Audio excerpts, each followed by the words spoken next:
Hello, hello, and welcome to Inside the Video Store. I have wood again, friends. I have wood. I have a problem with wood, seemingly. Yeah, I wasn't going to do anything, but yeah, I just wanted to do this just a little bit that I'll show you in a minute. That just nagging. So yeah, that's all cut, and I shall put those together tomorrow. Anyway, how are you? I'm good. This is Snips Movies that you have tuned into. This is one of the last remaining movie rental stores in the UK. It's also the UK's largest rentable archive of physical media, with just under 22,000 titles across 4K UHD, Blu-ray, DVD, VHS, Laserdisc. Yeah, we got the works. Business is good. I know I sound like a broken record, but last week was ridiculous. It was a record week by far. By far. So it was wonderful, absolutely wonderful to see so many new people again. Yeah, absolutely fantastic, absolutely brilliant. They all seem such great people. They all seem to be really, really be into the films, and they all seem to really appreciate what we can all offer everybody by coming here and by patronizing this place. Very important, very important. So yeah, aside from that, there's not much new to tell you. We've just kind of been tweaking the last few days, to be honest, making sure everything's running smoothly, making sure everything is kind of in order. A few new things I've set up, a few little bits I've just developed. Mainly, the vinegar syndrome has gone. It's all in place. That was sat there for a week, and of course now with the letterbox list, you've kind of got to update two lists at once. You got to update my database, which is the one I can see, which is just a scanning job, which is fairly easy. But then you've also got to update the letterboxed database, which is kind of type it in, enter, type it in, enter. A bit more laborious. And then you've also got to segregate the 4K and enter those as well. But yeah, I mean, the main job that we've done, that's been achieved over the last few days, is the new extended director's section has been completed. And I'm really, really happy with it. Those 9 new directors are all in place. There's some films missing, because obviously when you focus on a specific director, you realize that there are some key works in their career that I haven't got in, but they will all be in the next few weeks. There's some here that we can talk about a little bit later. Today, what we're going to do a quick walk around just to show you a few little new things that you might want to look at. Then just have a quick look across the select pile of new movies. Then I'll come back tomorrow and we'll discuss some more. I've got quite a few deliveries in today and tomorrow. Today I didn't manage to get back in time to get my post from next door, so I'll do that tomorrow. So quite a few newbies, some what's in the box in tomorrow and today. So we'll discuss those tomorrow, and also we'll do comments. And I promise, we will do what's on loan, because there's so many films on loan. I think we're around about 650 at the moment, which to say it was unthinkable 10 years ago would be a vast understatement. Okie dokie. So yeah, let's start by going on. Apologies for the state of me. April Ferrara is filthy. Well, tell something I don't know. And also, I may well sneeze at some point, because my hay fever is a little bit crazy, as I'm sure it is for everybody. Okay, so let's step back. Let's have a look at this director's wall that has finally been completed. I'm going to zoom out. No, I won't actually. I'm gonna get down on my knees and look at the 9 directors that are new in this section. Who have we got? We have Sofia Coppola. Obviously, all of those are on DVD. We could do some upgrades to there, but that should be tackled at some point in the future. So Sofia Coppola joins the main director's wall, which is fantastic. Thanks to Roxy for that suggestion. Brilliant suggestion. Russ Meyer did have his own separate section above my head. But now that the A to Z runs above my head, I thought, well, let's bring him down and integrate him. Obviously, some of those DVDs on the left are very, very faded, but hopefully with Severin on the case, all of those should be upgraded in the next 12 months or so to Blu-ray and 4K. We drop down, of course, we have Paul Verhoeven, which is just fantastic. Just fantastic to have all his films collated. And, of course, look at it, Spetters is going out. Whoops. Business is Business is out. Fourth Man is out too. Thank you, my friend, Henry. So yeah, that's great. So that's 3. Who else we got here? Who's new? Who's new? Newbies, put your hands up. Jonathan Demme. Still a few little things to pick up from Jonathan Demme in the next few weeks and days. But yeah, another eclectic career that demanded a place on this wall, in my opinion. So yeah, I'm really happy to see Mr. Demme here. Shuffle, shuffle, shuffle. Bit more space for people like Werner Herzog, Oh, Walter Hill, there we go. Again, some upgrades coming to this section imminently. But we've pretty much got a full house of Walter Hill movies, which is really very cool. And look at them.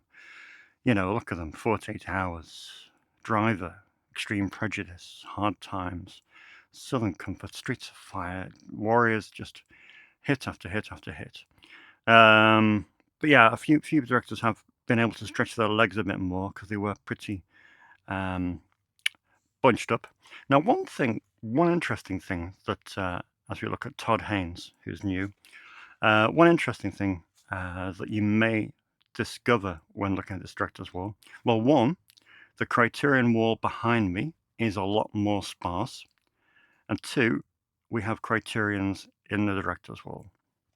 Now, this did not make any sense at all to me. I wanted to keep Criterions together in one place. But what I was having is people were browsing, the director's section, and they were picking up Dazed and Confused on DVD. And they were picking up, Slacker on DVD. And I'm thinking, I've got that on Criterion, so I'd have to leave the counter, go and get the Criterion in. So it just makes sense. Let's make life simple. So every director-orientated Criterion film has jumped across onto the director's wall to make one copy per movie, because I was having 3 copies. It should be straightforward. If you want to see one film, there should be one box. There shouldn't be one in this section, one in that section, one in that section. It should be simplified. So I thought, well, let's simplify it. Yes, it does mean Criterion behind me is a little bit sparse. Well, I say sparse. There's 200 films there. But I think it's the right thing to do. And so about 50 Criterions have integrated their way into the directors section, including 3 from this gentleman, Prince of Broadway, Takeout, and Anora for Sean Baker, who makes his director's wall debut, which is really, really exciting. John Frankenheimer down here is quite sparse. 1, 2, 3, 4, 5, 7, 8. Waiting for 10 of his films to come in over the next few days and weeks. But in they will come, because they're all, when you have a look at John Frankenheimer's career and you really, really examine it, there is some unbelievable films here. I have got some in at the moment that I'm just about to show you. But yeah, I thought, well, what a remarkable career that extended over several decades. So I thought it's only right for him to have a place here. And is that everyone? Probably forgotten someone. If we do, I'm sure you will. Oh, Nick Rogue. Nick Rogue, who's still missing a couple of upgrades to do as well.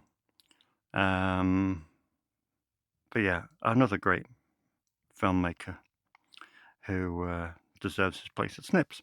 Now, one exciting part of this is, well, you know me, I love listening to customers' ideas because customers have better ideas than I do. It was Mark who suggested that, well, all of these people are great filmmakers, all 52 of them, but they're rigid sections. I mean, Ken Russell is going to stay there for life. He will stay in that space, in that shelf for life. He's not giving up his space. Nope, nope, nope. We know Ken. Ken is not giving up his space. So Mark said, well, why don't you just convert a little section of this wall, a little section, to a rotating guest director? And I thought, yeah, that's a really cool idea. A rotating, we could have one a month, one new person. So I thought, well, Mark, you choose the first person. And that's what Mark's done. He's chosen John Borman. And there we go. There is our guest director section for this month. Well, we'll go to about mid-July. And it's Mr. John Borman. Obviously, that's a very timely addition with the release of Point Blank on Blu-ray and 4K UHD and the release of Excalibur, which is still renting magnificently, to be honest. I don't think it's out at the moment, but it is doing fine. And, we get to point out, a lot of people have seen Point Blank in the last 2 weeks with it being new on 4K. A lot of people have seen Excalibur. So maybe they might want to look at The General, which I absolutely love. Maybe they might want to see Helena Pacific. So, it's a good opportunity to go, that guy made this. Right. And as I say with this director's wall, as I said at the weekend on one of my social media posts, it is the one thing that streaming can never replicate. Streaming can never have the collected works of a specific director under one roof. So it's such a great little thing to have. And so many people, I've got a couple of hundred people coming in here every single week, week in, week out. And I know what they want. I know how they want to browse. And so many people want to make their way through a filmmaker's career. I've seen it over the last 2 years. The amount of customers that have made their way through, I don't know, William Friedkin's films, for example. Well, John Cassavetes, the amount of people who are working their way through his films at the moment. It continues, it goes on, and it's great to see. Now, let's move up, and we can see that all of the Vinegar Syndrome partner labels have been put in place. And this gives way for me to tell you about my little project, which I'm doing tomorrow, which is to build 4 units, which are going on the top shelf. There, 1. There, 2. There, 3. And 4. These are just double shelf units, which overall, from left to right, can contain an extra 300 titles if bookended, which won't happen. But I wanted to do that because this top shelf is a little bit flimsy. It's a little bit flimsy. It doesn't have, those barriers either side, so it's not as robust. It doesn't have a top to it. So I thought, well, let's just do that. I had some back panel spare from the big job behind me. I had a little bit of wood spare. So to be honest, all the bits and pieces today only cost me £30. So I thought, well, for 30 quid, I can just finish off this wall and make it more. Well, I like the idea of it being intimidating. I like the idea of having films floor to shelf. I just like that. I just like the way it looks. So that's my job for tomorrow, just to do those. Should only take an hour. And of course, with these being wooden fixtures unpainted, I don't have to finish them off either. So that's quite easy. But yeah, all the partner labels are in place. The new Enjoy the Ride release, Nintendo 64 Quest. I haven't printed a sticker for that, but need to do that. Factory 25 are going to be located here, but their new release there, Residency. Some random American imports like WAD. Good to see that out on loan. I've integrated the Mondo Macabro films, which quite a few out of them at the moment, like Bohachi Bushido, and also I think Mystics in Barley. Yeah, is out at the moment. So that's really cool.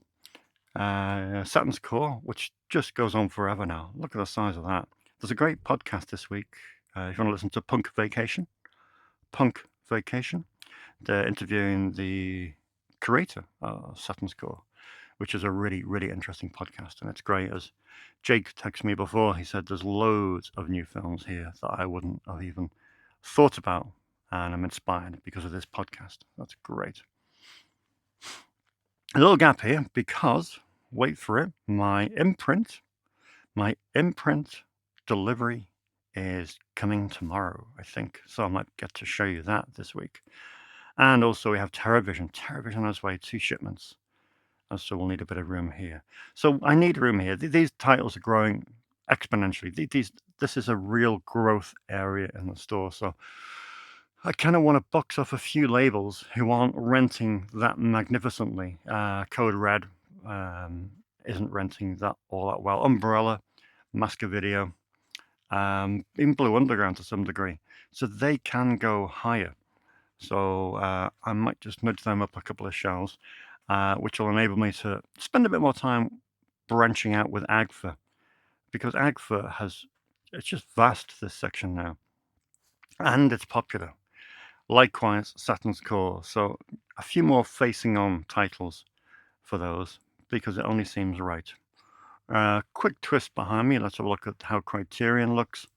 As I say, it's a bit sparse, but we do have the films of Wes Anderson collected into one specific place, because of course there's 8 Wes Anderson films on Criterion, and I thought, well, I can't drag all those across behind me, so let's reverse that and let's put Wes Anderson in the Criterion section. Obviously, the non-Criterion films are just kind of stuck in behind, a bit cheeky. And the same goes for John Waters. At the moment, there are 4 John Waters films in Criterion. Soon to be 6, though, with the release of Desperate Living and also Hairspray. So yeah, so we'll have a Wes Anderson and John Waters section in Criterion, which seems absolutely fine. But yeah, I say it's sparse, but to be honest, it just looks roomy. It just looks roomy. So really happy with that. And as always, we have my equidistant spacing, which I could not live without. 5 discs between each face-on title. Got to be that way, where possible, to enable me to sleep at night. So yeah, that's that. So I think that's pretty much it to me. Although I didn't show you last week the indie filmmakers. We switched up the indie film section. I say we, the royal we. Just went over the alphabetization of it, and also I moved the focus bays for indie directors together. So the eye level and to be honest, they really kicked off this week. I mean, Greg Araki's saying no more, but American Honey has gone out from Andrea Arnold, and so has Fish Tank. Andrea Arnold making her debut as a director in this section. Todd Solondz similarly. Welcome to the Dollhouse, rented out yesterday. Ben Wheatley as well, who bizarrely followed me on Instagram yesterday. That's a bit weird. So yeah, really, really content. So that is it, I think. Yeah, we're all good. And thankfully, behind the counter now, I have less of an absolute mess. So it is relatively tidy. So we're almost there, people. We're almost there until we can get back to absolute normality and start focusing 100% on people and not wood.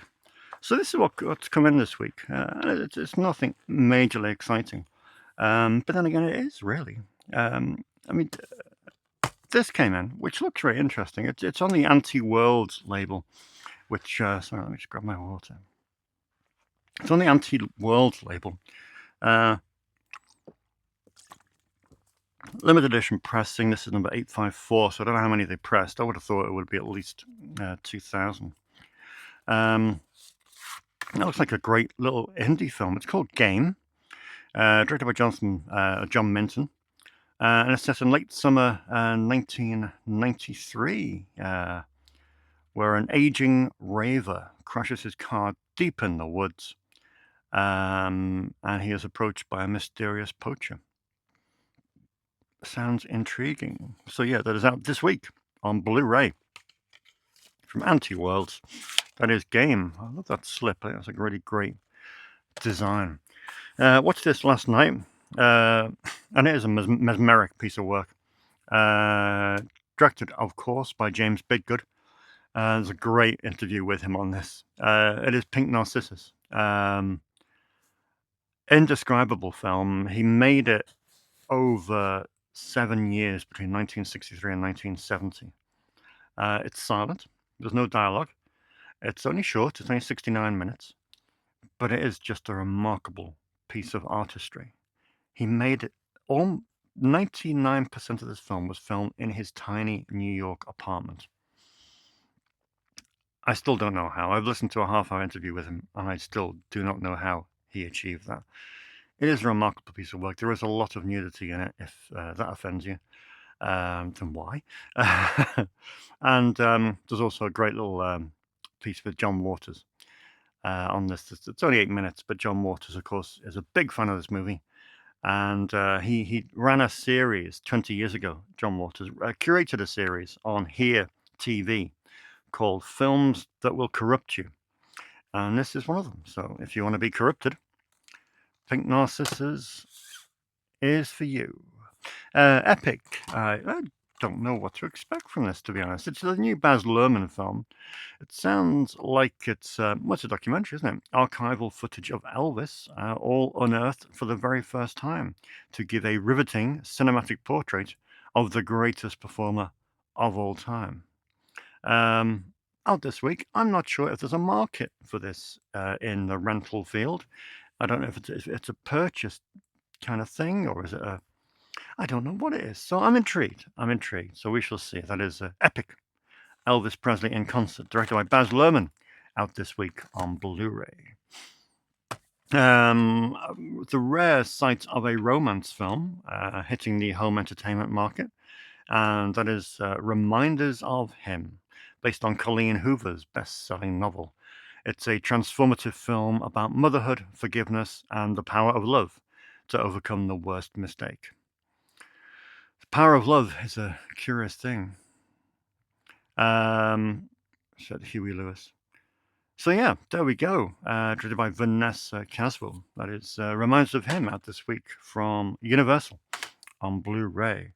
A couple of boutiques to show you from 88 Films. We have some Sammo Hung in Painted Faces, in a rare dramatic role for Sammo Hung. This film is based on the real-life childhoods of Jackie Chan, Yuan Bao, and Sammo Hung himself.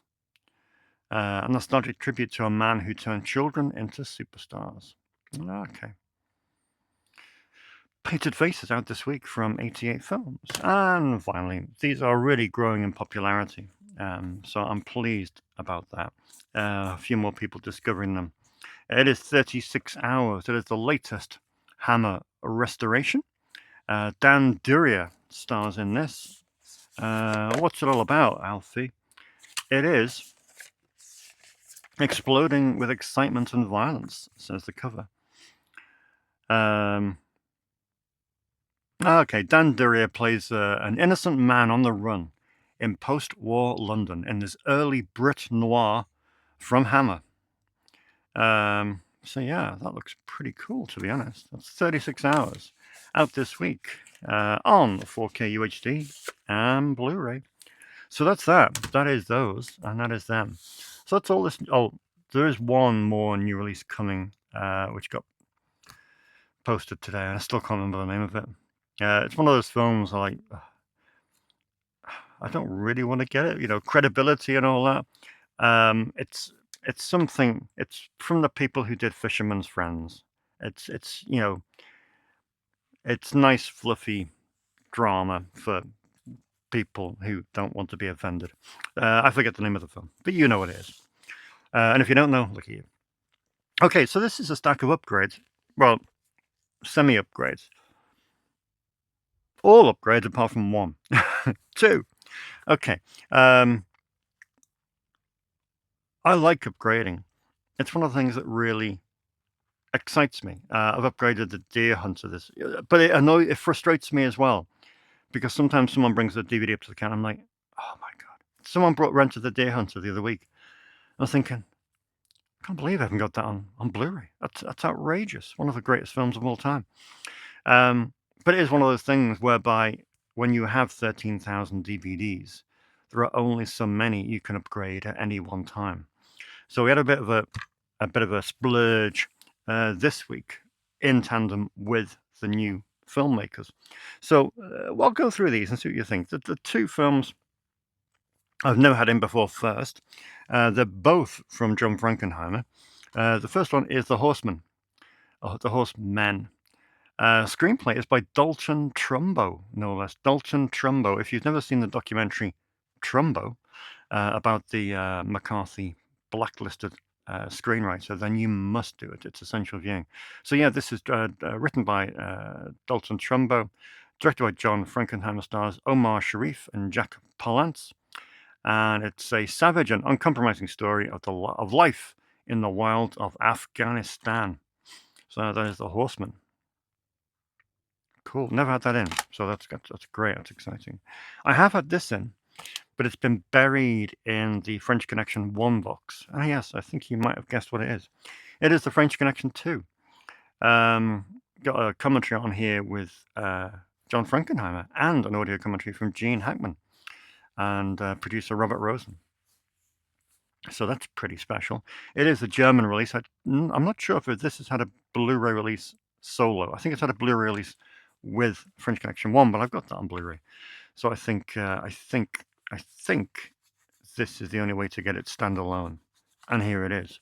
So yeah, there's French Connection 2, directed by John Frankenheimer, and starring Gene Hackman. And yeah, the second film I've never had in before is another John Frankenheimer film. It is Dead Bang. Dead Bang, 1989. We have Don Johnson in this, John Donson, Penelope Ann Miller, William Forsythe, Bob Balaban as well. Good people. It's not a bad little story, to be honest. It's based on the life of Detective Jerry Beck. It's a cop movie. It's a cop movie about a guy who's tracking down white supremacists. Yeah, a few of them around. It's good. It's one of those films that's good. I don't think it's ever had a British release past VHS, and this is a rather very swanky media book release from Germany with both a Blu-ray and a DVD. So yeah, happy with that. Very swanky indeed. The film does not quite live up to this swankiness, but still, it's not a bad film at all. It's entertainment, pure entertainment. Okay, now onto the pure upgrades. Todd Haynes, one of his best films. It's a stunning piece of work. It is, of course, Far From Heaven, with Patricia Clarkson, Julianne Moore, Dennis Quaid. I'm really keen to upgrade this because I only have the Entertainment in Video DVD release, which is a bit of a shocker, really. And this has got a load of special features on it as well, which is awesome, as well as a Todd Haynes audio commentary. So that's very, very cool. So yeah, shame about the right. How dare those Germans put their own writing on the front? But yeah, it's a great film, and if you're wondering what Dem Himmel Soul Fern is, it is Far From Heaven. Serial Mom has not been bitten by the Criterion bug just yet, but I thought I'd best upgrade it because it is a very, very popular John Waters film. So yeah, there it is, Serial Mom. Probably not the most popular Walter Hill film, but I quite liked it. I quite liked this. I remember seeing it when it first came out on that lurid orange, again, Entertainment in Video. It's good. It is good. It's a story that's been told a number of times before, but Yojimbo being one. But it's good. It's good fun, and I don't think it's ever had a British Blu-ray release, so this is the German Blu-ray release. I have Married to the Mob on 4K UHD, but I don't want to break up the cinematograph section. So I thought, well, let's just go for this Fun City Blu-ray anyway. So yeah, that's working its way into the Jonathan Demme section. Grand Prix is another Frankenheimer that's getting upgraded to Blu-ray. Isle of Dogs, again, just an upgrade. Wes Anderson, the only Wes Anderson film I have left on DVD only is Isle of Dogs, and there it is. And Scorsese upgrade is The Color of Money. Nearly upgraded the entirety of Scorsese's catalogue, obviously, aside from Who's Knocking at My Door and things like that. But the majority are done. A couple more left do. But yeah, Color Money was one I was really keen on attacking ASAP. And then finally, we have not just upgrades, but 4K UHD upgrades. I mainly got these because they're dual format. They are Blu-ray and 4K UHD. So first up, we have 48 hours and another 48 hours. Now available to Snips on Blu-ray and 4K UHD. Take your pick. I've never seen them. I've never seen them. Never in my life have I seen these films. I should change that. But yeah, all you people with your Walter Hill sections in your house, you will be screaming at your television that I have never seen 48 hours and another 48 hours. But now they're on 4K UHD. I may just deal with that, which I should. But yeah, handy upgrade. And like I say, 4-disc edition, which is really great. It's so important to have both formats, really. And I looked at those old DVD copies of 48 hours and I thought, oh God, they look dated. Same with this one, Red Heat. More Walter Hill. Now on Blu-ray and 4K UHD at Snips. The DVD I had was looking very, very, very, very tired. And this wasn't a bad price at all. So I thought, well, yeah, dual format. We'll have a bit of Belushi on 4K UHD. And finally, it's an upgrade for Pulp Fiction. I think when I do upgrade to 4K gradually, Tarantino's section will be one of the ones that will be dealt with initially, because I think most of his films are out on 4K UHD now. I think maybe not Reservoir Dogs, but probably. I think most of his catalogue is now available on 4K UHD, with some very nice ones in there as well. So yeah, that is Pulp Fiction on Blu-ray, dual format. I already had the Blu-ray, but we have an upgrade to 4K UHD. It's part of a multi-deal. So in order to get the certain price, I had to pick another one to upgrade. And that was it. That was it. Right, I'm going to do my quick edit here, and we'll catch up tomorrow with, yeah, I'll look at some more bits that have come in, and we'll finally get around to looking at some on loans and some comments from you. That's attractive. That's an attractive way to start Thursday. Did anyone else develop hay fever when they hit 40? Weird. Weirdest thing. As soon as I hit 40, hay fever. Crazy. Crazy. Shocking that I'm over 40. But yeah, believe it or not, I am. Outrageous. Welcome to Thursday. Gonna speed through. Keep this to 25 minutes tops. Got a lot to do. So, what are we going to do first? Well, let's show you how I've got on today. Pretty pleased. Pretty pleased. Here we go. Yeah, so the new units are done. Now, believe it or not, I've worked out the space. And it actually increases the space of the boutique label. Obviously, the boutiques are taking up 3 shelves at the moment. Actually, it doubles the space for them. So yeah, I'm fairly happy with those. The only hassle was that my good old dad, the shelf he put on top of here was a little bit warped, as you can see. Parts of here a little here. But, you know, at the time, it was all we needed. So I've had to put a few little blocks in, you know, from time to time, just to kind of level up. And then when you get to the end one, just don't look at this. Don't look at this. Ooh, because, yeah, literally it dips right down. But just, yeah, so I can lay all those out tomorrow. And, yeah, very happy, content. So that was done. So I'm going to speed through the next 25 minutes. I'm going to do everything that I promised I would do. Starting with what's in the box.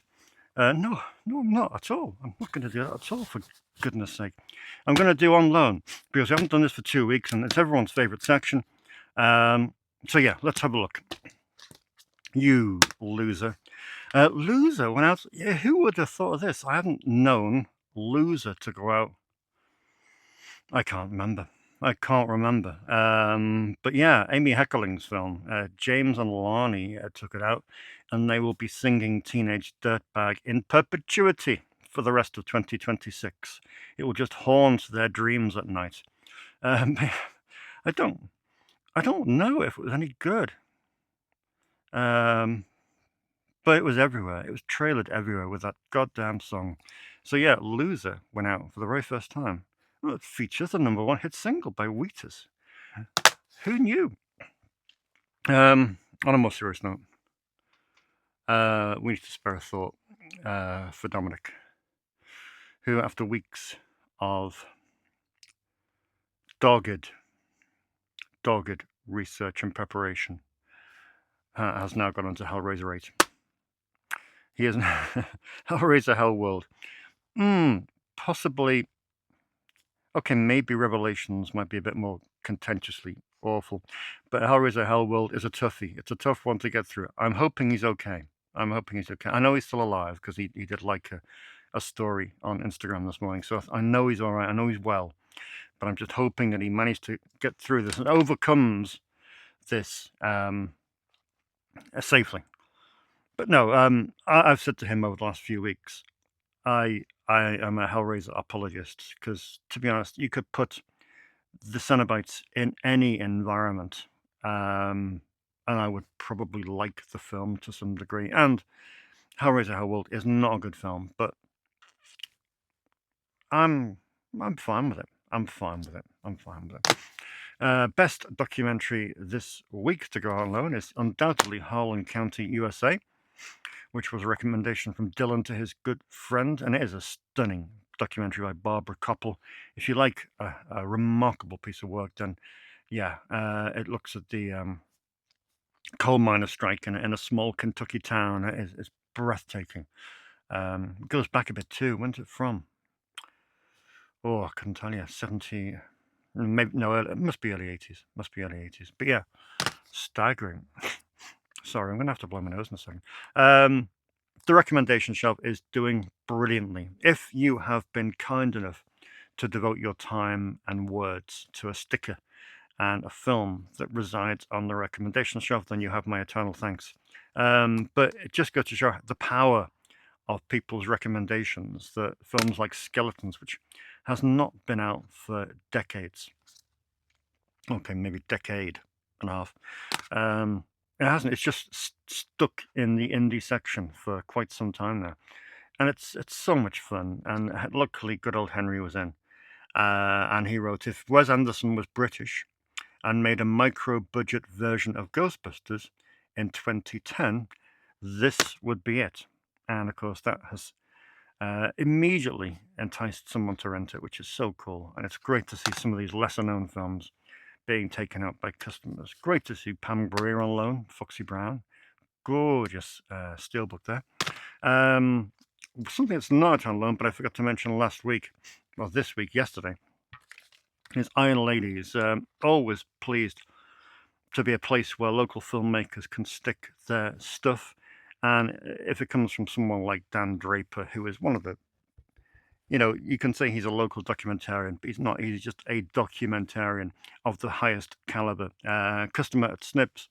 He's made a number of documentaries now. The Dennis Skinner one I do recommend greatly, and I'm really, really looking forward to watching Iron Ladies. It's been touring the country, many, many cinemas, and it's about the working class women who find themselves at the forefront of the battle of the 1984-85 miners' strike. All his documentaries are rooted in socialism, and a lot are about the labor movement. And they're very, very important. And this will stay on my new release wall for many, many months to come. Also, with it is Dan's last documentary, which was Liverpool's Story. This came out in 2024. Again, a beautiful piece of work, but it also has the great extra feature of having Dylan's brilliant short documentary, Framing New Brighton, on it as an extra. It's a great documentary. Dylan, of course, great customer here, who is the person that whenever Dylan turns up, he always has someone new with him.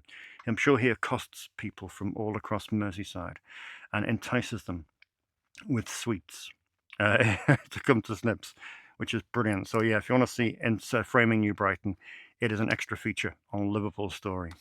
Manborg has not been out for quite some time, but here it is. Great. This is a new customer who had heard about the shop for quite some time, but finally kind of got the impetus to come over from Liverpool, which is great. And Manborg, what a first rental that is. One of the weird things, well, not the weird things, but I think I said it yesterday, the great things about moving things to more eye level or different places is different things start to rent out. And from my excellent collection of films, the British box office obscurities that fell within either side of the millennium, My Kingdom went out, which is a really, really good film, shot locally in Liverpool, starring, of course, Richard Harris, Lynn Redgrave, Aidan Gillen, Jimmy Mystery, Paul McGann, good people, Tom Bell. It's, yeah, a real quality film. Great to see that stretching its legs. Jay's just been in and rented this, which I thought I would highlight because it doesn't really get much of an opportunity to go out, and that is The Man Who Killed Hitler and Then the Bigfoot. A great film starring the phenomenally awesome Sam Elliott, who is brilliant in every single film he's in. Yeah, a really unique piece of work that I think is very, very much worth your time. And finally, on the Unloans, Andrew was in this afternoon. Didn't spend much time with him as I was busy screwing. And he was after this John Ford film, which I didn't realize I had, but it is in one of the Indicator box sets. And there's The Whole Town's Talking with good old Edward G. Robinson. Cool. So yeah, some really great films. It's getting harder and harder to pick out these on loans, really.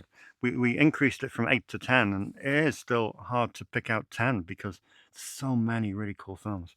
One new release that's just come in today is Scarlet, the anime. I know many people have been after that, so great to have this in on Blu-ray from director Mamoru Hosoda. There is another new release coming in that I didn't mention yesterday, and that's Speed Racer, which is coming in on 4K UHD. Should be winging its way here for tomorrow, so Friday today. So what's come in? What's in the box? Well, time. Oh, 8 minutes already. Okay. Upgrades. Upgrades first. New York, New York. Incredibly scarce on Blu-ray now. Incredibly scarce. Manchurian Candidate, going straight into the Jonathan Demme section. Another Scorsese upgrade, The Aviator. Another Frankenheimer upgrade, Grand Prix, which Henry took today. Another Nick Rogue upgrade, The Man Who Fell to Earth, which Mark and Elaine took today. Walter Hill upgrade in The Warriors, a perennially popular film. So that is now available at Snips on 4K UHD and on Blu-ray. Another Scorsese upgrade, Silence. That's almost the whole Scorsese section now, apart from the obvious. And finally, Roman Polanski, Rosemary's Baby. A very, very popular film. So I will get those in place tomorrow, replacing DVDs, or coupling up with their DVDs, rather.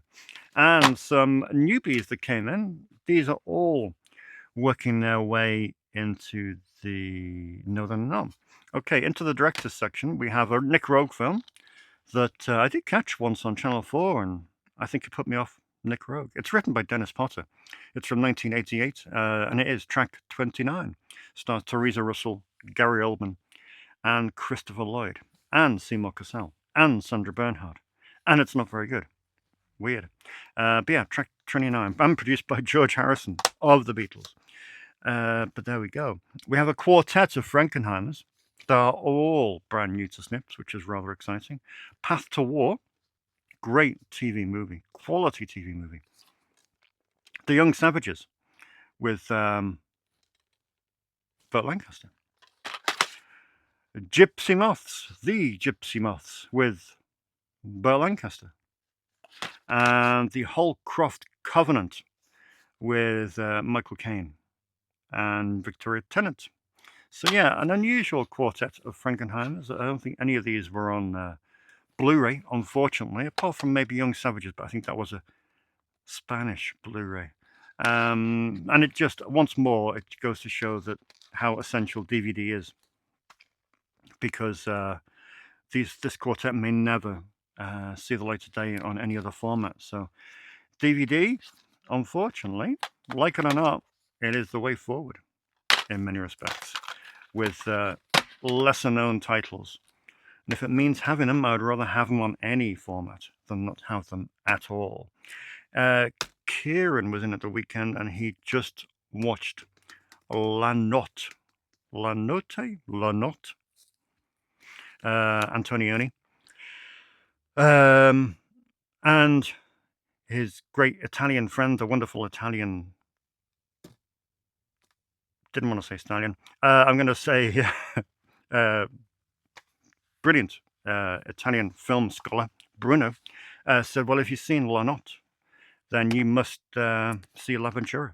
And do you know what? I did not have L'Avventura. I remember when UK Criterion launched back in, must be 10 years ago now, more. This was in the first wave of releases. I'm sure of it. 2014, yeah, 12 years ago. And for some reason at the time, I was cherry picking Criterions to pick up, and this wasn't one of them. Didn't even have it on any other format like DVD. So yeah, pleased to get L'Avventura by Antonioni. And we have this was a request, but I reckon I can sell this to a few people. Slapper. She's French. Film by Melanie Maron, with Piper Parabo. She was quite prolific back in Millennium era. Michael McKean is in this as well. This kind of did all right at the US box office, but it did not translate over here. It's look out. I think it went direct to video, maybe. But yeah, weird one. But either way, glad to have it. It's a bit knackered. Oh, DVD's all right. Sleeve's a bit faded. Okie dokie. So time. Okay, we have 12 minutes. Imprint has landed. Imprint has landed from all the way from Australia, from the other side of the world. Imprint has landed. And what an imprinted selection we have got. 1, 2, 3, 4, 5, 6, 7, 8, 9, 10, 11. Sorry, that's such a disgusting noise. I have to blow my nose again. Thank you for whoever it was, I can't remember, for saying that The Night Stalker is out on Blu-ray. I will look forward to watching this at my leisure. Great series, one of my favorite series of all time. Used to terrify me as a child. Terrify me. Probably still will as an adult. So these are the Imprint Blu-rays that are in. We were discussing this with Henry this afternoon, saying that Imprints are an interesting label. They don't really do much in the way of special features, but they do put out films that sometimes are really hard to find in the UK. And that's what I've tried to do with this order. And that is find films that ordinarily you cannot get in the UK, that have not had UK distribution since the days of video. So that is my thinking behind this 9 Blu-rays. Cannon for Cordova. Just played at the New Bev, I think, last month. Yeah, great film. Paul Bencost directed it, and George Papard stars. So that's a cool one. We have Wrong is Right, which looks like a really unique comedy. Richard Brooks directed it. Richard Brooks wrote and directed this. And listen to the people that are in it. You have Sean Connery, Ron Moody, Leslie Nielsen, John Saxon, Henry Silver, Dean Stockwell. Unreal. So yeah, that is Wrong is Right. Marok 7 is in. Jerry O'Hara's film. Stars Gene Barry, Denham Elliott, and Sid Charisse. Cool. Framed. An iconic film, directed by Phil Carlson, one of the great noir guys from the late 40s, early 50s. And Joe Don Baker. Joe Don Baker is epic in everything. And I have seen this, but I saw it on a rather dodgy bootleg, so I can't wait to see this in all its glory. That is framed with Joe Don Baker. Lulu on the Bridge is Paul Auster's film. Paul Auster made this, I think, just after he made his epic twosome of Blue in the Face and Smoke, which are, well, Smoke in particular is one of my favorite films of all time. It's a wonderful piece of work. Harvey Keitel returns. Mira Sorvino is in this, as well as William Dafoe, Gina Gershon, Mandy Patinkin, and Vanessa Redgrave. Quite a cast. Never got a British release. Maddening. Likewise, I think this got a VHS release. I remember coming into Blockbuster. It's Alan Rudolph's film. Alan Rudolph is so badly represented on physical media in this country. His 90s films like Trixie and Breakfast of Champions just do not exist post VHS. This, though, did well. It came out in 97. It was nominated. I'm sure it was nominated. I think Julie Christie got nominated. Nick Nolte maybe got nominated for an Oscar. So yeah, great to have this on Blu-ray. Hot Enough for June sees Dirk Bogarde and Robert Morley and Leo McKern with Ralph Thomas. Didn't Ralph Thomas do the Carry On movies? I may be getting my Ralphs mixed up there. 3 into 2 won't go. Rod Steiger, Claire Bloom, and Judy Geeson. Looks like a bit of a menage a trois situation, directed by Peter Hall, no less. And then we have Hard Country with Jan Michael Vincent, Kim Basinger, Daryl Hannah, and Michael Parks. Directed by David Green. Nice. So yeah, 9 really, really interesting pieces of work. And the creme de la creme TV Movie of the Week collection 5. So excited about this. With 3 more epic TV movies. And the one I'm most excited about, you all know, I'm taking it home tonight. I'm not excited about watching it. Killdozer, the killer bulldozer. Stationed on a small island off the coast of Africa, 6 men find themselves terrorized when a ruthless life form takes over a bulldozer and sets off on a killing rampage. Robert Urich, Neville Brand, Clint Walker. Genius. Killdozer from 1974. Also here, we have the UFO Incident, starring Bernard Hughes, James Earl Jones, and Estelle Parson. An interracial couple undergo hypnosis to find out what happened after they're tormented by missing memories. Interesting. And finally, we have Madam Sin with Bette Davis and Robert Wagner. Directed by David Green, who was in that Imprint lot just behind me, produced by Lou Grade. Dudley Sutton pops up in this. An ex-CIA agent bids to halt a world-threatening heist by Madam Sin, the power behind a financial empire and architect of the greatest crimes in history. 1972. All these are 75 minutes in duration, so perfect length. Okay, don't forget your Killdozer, David. And then we'll just do some comments, and then we'll be off in the remaining 8 minutes. Manal has been in touch. He's going through the Puppet Master series. Pleasantly surprised by Puppet Master 2. Yep. Especially if I found the first one a bit slow. It can be. I'm excited to watch the third, giving you a recommendation. Well, it's a David Dakota film. You cannot go wrong. I have the first 5 via 88 films. What do you think of the 6th onwards? Or does the quality drop off? Puppet Master. And we've only got 7 minutes.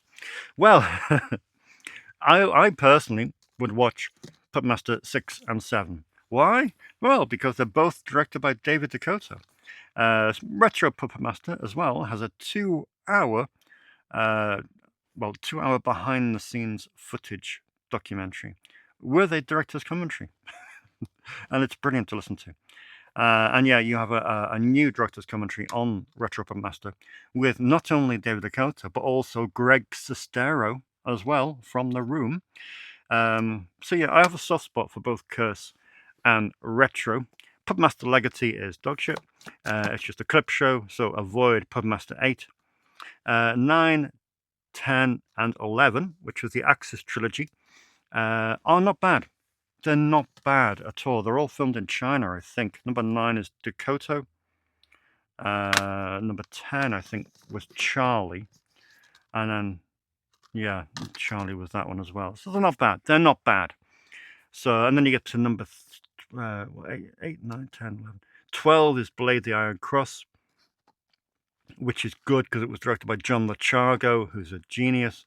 And then 13 is Master Dr. Death, which again isn't a bad piece of work, to be honest. It was directed by Dave Parker, who directed The Hills Run Red. So not bad at all. So I can, aside from number 8, I can find a reason, an excuse for all of them, to be honest. Lee Marn says, and there's a gold standard Vinegar Syndrome order that I aspire to. Yeah, but that was a lot of Vinegar Syndrome last week, wasn't it? 40 minutes of Vinegar Syndrome. God, I don't know how 600 or so of you watched that video. Crazy. David, missed video stores, physically picking up a movie and getting recommendations from people in the store. The 80s and early 90s were great. Well, David, 2026 is great because it's what people are doing and they're liking doing it. So let's celebrate what we have today. Dan says, Dave, I wonder if you're familiar with the British Horror Studio and will you be getting any of their films in? I know, Dan, you sent me the link. I know a little bit about Laurie Brewster. I remember writing about his first film, or one of his early films that came out. I forget the name of it now. Owlman, I think it was. Yeah, kind of interested, but, you know, we'll see. You know, the budget is kind of stretched at the moment, but we will see. Graham has been in touch. Glad you enjoyed Below. I did. Nice to see we're on first name terms now. Pleasure, Mr. Reed. I hope one day Below gets a Blu-ray release in the UK. Yeah, it's just untangling those Weinstein films, isn't it? Dean says, thank you for the detailed reply. Let's have a look. Dean was talking about face-on titles and how it's nice to have face-on titles, but how they take the room of 8 or 9 spines, and it is a frustration. I mean, the horror section is great, but a lot of it is bookended, and it can be quite overwhelming. But I love Criterion at the moment because we're 5 spines, 1 face. You know, even Full Moon. I like this ratio of face-on titles. That works for me. I think if you do more spine titles than that, I think people tend to lose focus, but sometimes you can't help it. Freddie, I can't believe you're wearing a t-shirt from the great director of Devil Dog. It deserves my great 100% respect. I think you're referring to my Curtis Harrington t-shirt I was wearing last week. I love Curtis Harrington. Great director. Made the brilliant Dennis Hopper film. I don't know if you've seen it. Have you all seen that great Dennis Hopper movie that Indicator put out, Night Tide? Well worth a look if you haven't. Such an awesome movie. I thoroughly recommend it. But yeah, Curtis Harrington is one of the great underrated filmmakers. And if there's another Curtis Harrington film that I recommend you watching, it would be this. It would be The Killing Kind, which I absolutely love. Yes, Devil Dog probably is the film most people remember Curtis Harrington by, but The Killing Kind is so cool. And there's also a brilliant commentary on there from David Dakota. James, like you, I'm yet to see Scream 5 and 6. Not seen 7 yet, but it's on my radar. The first 4 Friday the 13th films were on my first Snips rentals last year. All right. So I need to see the rest of those. You do, James. They're good fun. They're really good fun. Henry can't believe he missed this box of delights by a day, but he was in today. So all is well. Kyle McLaughlin said he also bought the Corn Shucker in the Vinegar Syndrome sale. I've wanted it for ages. Corn Shucker looks amazing. Will came in today and rented it, so I can't wait to hear what Will thinks of the corn shucker. That will be very cool to hear. Matt says, great haul from Vinegar Syndrome. They always do a good job of packing international orders. Yeah, they do. Really great packaging. But I must compliment Imprint as well today. Imprint via Vision, who again packed it really, really, really cool. Phil says, to make you feel good about your Sean Baker section, that copy of Starlet you own is very hard to get hold of. It's currently only one on eBay for £75. That does not make me feel good, Phil. That makes me feel nervous for everybody that rents it. Chris says, my let me talk about your arse, Chris. Chris's arse clenched tightly when I sliced that Blu-ray open with the Stanley knife in such a casual way, handled with the precision of a ninja. I am good with a Stanley knife. If ever I quit my job here, then I will get into opening cellophane from Blu-ray cases. I think it may be a good career. Grateful Black says, talking about clown movies, what do you think of Alex de la Glacier's The Last Circus? Haven't seen it yet, but I know it's coming out soon. I think it's coming out in August in the UK, so I'm looking forward to that. Becky says, I'm so glad I discovered your shop. I feel like this is what I've been after for years. That's really, really cool. Today was my 4th visit. I'm so excited with my choices. Becky's been out again this week for a 5th time. And this will be a regular thing, Becky. This will be as clockwork as eating breakfast. But good to have you on board. The more, the merrier. Stephen Davis says Black Book is one of his all-time Verhoeven films, which is cool. So yeah, really, really good. Thank you again for all your comments. That's it with the building. Next week I'll show you how it looks. I think it'll look pretty good. I'm off home because I really want to cool down and stop sweating, which would be a bonus. But I think that's it. I think I've mentioned everything. There's probably 20 things I haven't mentioned. Thank you to Imprint for their new baseball cap. How do they know I wear baseball caps? I don't know.